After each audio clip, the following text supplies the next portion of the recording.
Hey, I'm Brandon, and today we are checking out some goggles from 100%, and of course, all of these goggles are available at RevZilla.com.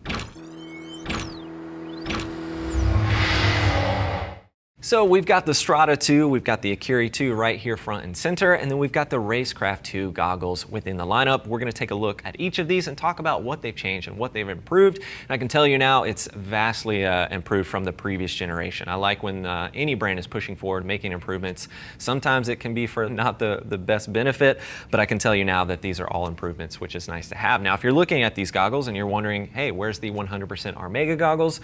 Those, we do have a detailed product breakdown. Those are the top tier within 100%'s line. So if you're interested in checking those out, we do have that breakdown video available. But today, we're just sticking with these three.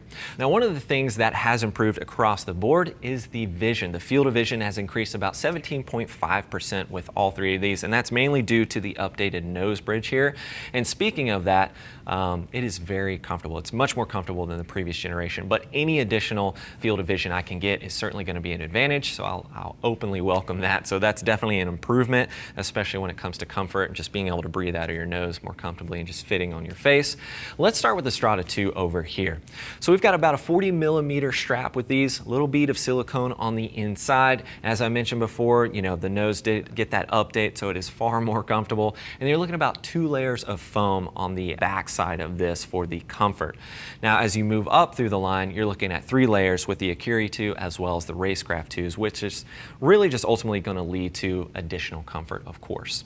Now, focusing on the Akiri II, again, you're getting that updated lens, updated nose bridge.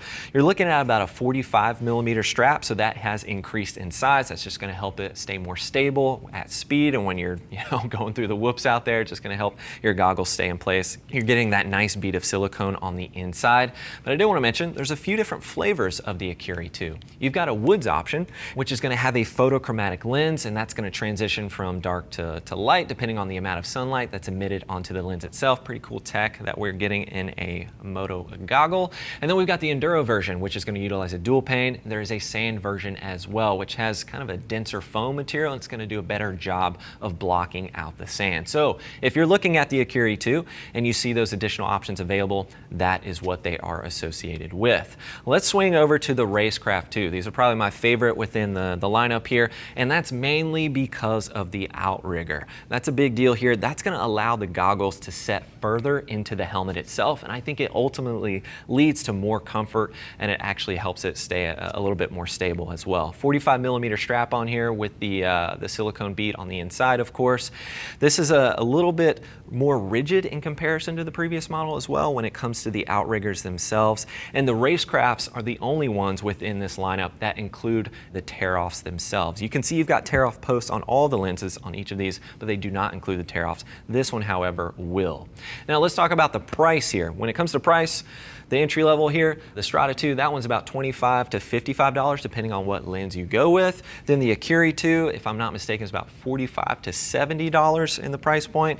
And then we've got the Racecrafts, which are about $65 to $85. And that's all going to vary depending on the actual lens that you're choosing with these goggles. And they're all interchangeable. I do want to make that clear. You know, if you decided to get the Akiri IIs and you got the photochromatic lens, well, now you've got some Racecrafts. You can take that lens out, swap it, and throw it on there. However, you cannot do that with the Armegas. That's a completely different lens setup, and again, that is their top tier option. But those are the main differences with these goggles. Increased field of vision. I think they're far more comfortable with the updated nose bridge. I think they're going to be a great option whether you're doing the occasional hair scrambles or you're just an entry-level rider. This is something that's going to work well for every rider out there, and you can kind of pick and choose your flavor depending on what you're hoping to tackle. I especially like that with the Akiri II. You know, letting you know, woods version, photochromatic shield, Enduro, dual pane, and then we've got the sand version. If you're like me and ride in New Jersey, it's sand everywhere. So certainly glad to have the options available. But of course, if you have any additional questions, you can always reach out to us. Give us a call, 877-792-9455. That'll get you in contact with one of our gear geeks. They are happy to help you out. They're all riders there. They'll get you pointed in the right direction. And of course, you can email them at cs@RevZilla.com if you don't like talking on the phone like most of us nowadays. Thanks for hanging out with us for a bit and taking a closer look at the 100% goggles. We've got the Strata II, the Akiri II, as well as the Racecraft II. I'm Brandon. Keep it pinned.